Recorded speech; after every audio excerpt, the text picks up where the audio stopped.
¿Qué tal están? Bienvenidos. Los juegos circenses en la antigua Roma. Realmente es un tema apasionante porque, por ejemplo, en asignaturas como cultura clásica, que se imparte en segundo de la ESO, de la educación secundaria, estos temas se tratan dentro de la programación docente de esta asignatura y realmente pues es un tema que apasiona a cualquier persona. De hecho, la historia de los Juegos Circenses es increíblemente interesante. El circo romano, el anfiteatro, los gladiadores y los espectáculos con fieras salvajes suponen la expresión del espectáculo y del poder en la antigua Roma. Roma no solo fue un imperio construido a través de la guerra, la ingeniería y el derecho, sino también una sociedad obsesionada con el espectáculo. El entretenimiento público no era una simple distracción, sino un mecanismo político y social profundamente arraigado en la vida cotidiana de los ciudadanos romanos. Entre las múltiples manifestaciones del espectáculo en Roma, podemos decir que hay 4 espacios y eventos que destacaron por su impacto en la cultura y la identidad romana. Están el circo, el anfiteatro, las luchas de gladiadores y los combates con fieras salvajes, por ejemplo. Y realmente hay que decir también que el circo romano y el anfiteatro fueron 2 escenarios fundamentales en la vida de Roma y de sus provincias. Mientras que el circo se especializaba sobre todo en carreras de cuadrigas y otros eventos ecuestres, el anfiteatro era el lugar donde se representaba la brutalidad en su máxima expresión, a través de combates de gladiadores. También había ejecuciones públicas, desgraciadamente, y enfrentamientos entre hombres y fieras salvajes. También podemos pensar en los cristianos que fueron arrojados a las fieras, a los leones, etc. Estos espectáculos no eran simples pasatiempos, sino herramientas del poder político. Los emperadores y los magistrados los utilizaban para ganar el favor del pueblo en una práctica conocida como panem circenses, pan y circo, en la que el suministro de alimentos y el entretenimiento servían para controlar a la población. Y esto realmente pues, significa que para comprender la importancia de estos eventos es necesario analizar en profundidad cada uno de ellos, desde su origen y evolución hasta su impacto en la sociedad romana y su legado en la cultura contemporánea. En este sentido, también hay que señalar que realmente el circo romano suponía velocidad, riesgo y también había un cierto nivel de fanatismo. El circo, de hecho, fue uno de los espacios de entretenimiento más importantes de Roma, especialmente por las carreras de carros, que eran un fenómeno realmente de masas, comparable al fútbol o a las competiciones automovilísticas modernas. El mayor y más famoso de estos circos, de estos recintos, fue el Circo Máximo en Roma, un estadio colosal ubicado en el valle entre el Palatino y el Aventino, con capacidad para más de 250.000 espectadores. Realmente era impactante ver las carreras de carros, según se sabe, en aquella época antigua, en el Circo Máximo. En cuanto a los orígenes y desarrollo, las carreras de cuadrigas en Roma tenían su antecedente en los juegos griegos, pero en el contexto romano adquirieron una dimensión mucho más espectacular. Durante la monarquía y la república, los juegos circenses estaban asociados a festivales religiosos, pero con el tiempo se convirtieron en un evento de masas con apuestas, rivalidades y una gran influencia social. Además, también hay que decir que el circo romano se diferenciaba del anfiteatro en varios aspectos. Su estructura era alargada, con una espina central que dividía la pista y servía de obstáculo estratégico en la carrera. Las facciones o equipos, conocidos como facciones, estaban organizados por colores: rojos, verdes, azules y blancos. Y cada uno presentaba o representaba una especie de club deportivo con seguidores apasionados. En ese sentido había apuestas y en cuanto a las carreras y su impacto social, pues hay que decir que era enorme. Las cuadrigas eran conducidas por aurigas, jinetes altamente entrenados, que alcanzaban una gran fama y en algunos casos inmensas fortunas. Los aficionados apoyaban a sus equipos con una lealtad fanática a menudo generando disturbios, conflictos entre seguidores e incluso violencia en las calles.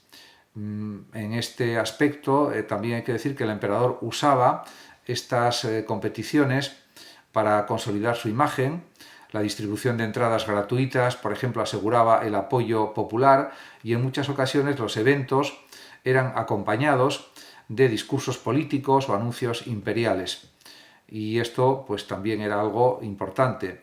En cuanto al declive del circo, comenzó con la crisis del imperio y el ascenso del cristianismo, que veía en estos espectáculos una manifestación del paganismo y también de la brutalidad romana, algo que era cierto, sobre todo la brutalidad.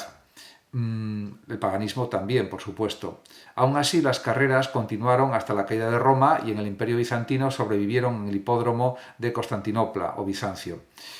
Además, también pues hay que destacar que en cuanto al anfiteatro, podemos decir que era el templo de la violencia, lamentablemente.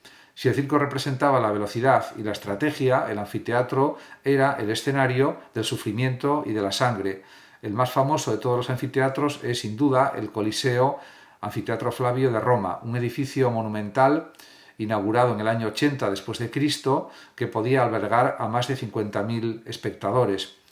Diríamos que en cuanto a sus orígenes y evolución respecto al anfiteatro, pues hay que señalar que el concepto del anfiteatro surgió a partir de la combinación de dos teatros griegos enfrentados, generando una estructura ovalada que permitía la visión desde cualquier ángulo. Su popularidad creció con el tiempo y los emperadores invirtieron grandes sumas de dinero en su construcción y también en su mantenimiento, dado que servían como una herramienta de propaganda imperial y de control de la población. Los anfiteatros no solo se encontraban en Roma, sino en todo el imperio. Ciudades como por ejemplo Pompeya, Nimes y otras contaban con anfiteatros impresionantes, lo que demuestra también la importancia de estos espectáculos en la cultura romana. Además, también hay que señalar que se ofrecían diversos combates. Por ejemplo, estaban los gladiadores, hombres convertidos en espectáculo. El combate de gladiadores fue una de las expresiones más icónicas del entretenimiento romano. Surgió a partir de rituales funerarios etruscos en los que esclavos luchaban hasta la muerte en honor a un difunto, pero con el tiempo se convirtió en un espectáculo masivo. Realmente era un espectáculo muy cruel y había distintos tipos de gladiadores y sus armamentos también eran diferentes. Los gladiadores no eran soldados comunes, sino combatientes entrenados en escuelas especializadas llamadas ludi. Cada tipo de gladiador tenía un equipamiento específico y un estilo de combate particular. Por ejemplo, estaba el mirmillón, equipado con casco de cresta, escudo grande y espada corta. También estaba el retiarius, armado con red y tridente, sin escudo ni casco. El secutor, que era un combatiente, un gladiador especializado en luchar contra el retiarius con casco liso para evitar quedar atrapado en la red. Y también estaba el traix, con espada curva y escudo pequeño.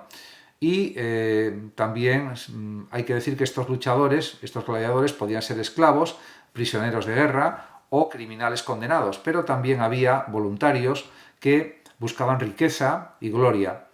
A pesar del peligro, algunos alcanzaban la fama y podían obtener su libertad. En cualquier caso, también hay que señalar que estos espectáculos también pues a veces eran cacerías y había también combates con fieras salvajes. Uno de los espectáculos que podemos decir que era más impresionante del anfiteatro eran los enfrentamientos con fieras salvajes, conocidos como venationes. En estos eventos, animales traídos de todas partes del imperio romano eran soltados en la arena para luchar entre ellos contra gladiadores especializados, en otras ocasiones llamados bestiarii, o para ejecutar a prisioneros condenados. Esto era algo terrible, pero es lo que se hacía y pues había leones, tigres, elefantes, cocodrilos e incluso rinocerontes que fueron usados en estos espectáculos. la importación de estas criaturas requería expediciones costosas y logísticas complejas, lo que aumentaba también el prestigio de los emperadores que organizaban estos eventos, diríamos, tan tremendos, y los venatores, por ejemplo, eran combatientes entrenados para enfrentarse a los animales con lanzas, también arcos, dagas, etc. Su destreza era admirada, pero el riesgo era altísimo. A diferencia de los gladiadores, que podían alcanzar la fama y la fortuna, los bestiarii solían ser considerados inferiores. Como se puede observar, pues realmente eran prácticas sangrientas y, a modo de conclusión, se puede decir que espectáculo y poder en Roma se aunaban. El circo romano, el anfiteatro, los gladiadores y los espectáculos con fieras salvajes fueron mucho más que simples formas de entretenimiento. Representaban también el poder del emperador, la jerarquía de la sociedad romana y también la brutalidad terrible que definía la cultura del Imperio Romano. En este sentido, hoy en día, aunque las luchas de gladiadores han desaparecido, su impacto sigue presente en la cultura popular, el cine y el deporte. El espectáculo como herramienta de control social no ha desaparecido, sino que ha evolucionado, ha cambiado, adaptándose a nuevas formas de entretenimiento. Roma, a través de sus juegos, nos recuerda que el ser humano siempre ha sentido una especial fascinación por la competencia, la competición, la violencia y la emoción de lo impredecible, aunque esto tendría que cambiar, sobre todo si hablamos de la violencia. Muchas gracias a todos por su atención y hasta mi próximo vídeo. El que lo desee puede compartir este vídeo, darle like o suscribirse a mi canal de YouTube. Hasta pronto.